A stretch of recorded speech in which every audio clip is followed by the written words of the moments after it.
Okay, on the average store that we're doing, we send 4 different keys.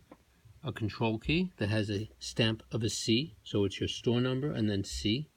A master key, a number 1 key, and a number 2. The one with the C is the core removal key. The master key opens up every door, every lock that you have. And then the 1 and the 2 are limited to the cores that are interior and exterior. But the master key has the complete control. If you come to the lock, some of the locks are a little different, but they all have the same premise. Here is your core inside your lock. You take the control key, you put it in, you rotate till maybe 1 o'clock position, and you pull out the core. Now on door hardware, sometimes they have this little tailpiece. Just take the tailpiece, put it into the new core,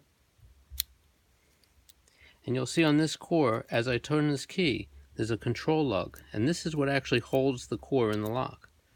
You keep it in the open position, you slide the core back in, you lock it in place, and poof, it works. You take your operating key, the number 1, the number 2, the master, and you can see it opens and closes the lock.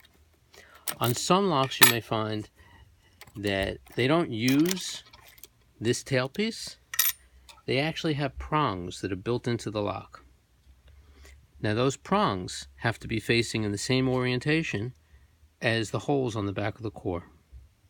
So again, you remove the core, but you won't have that little tail. You put your new core in, just like that.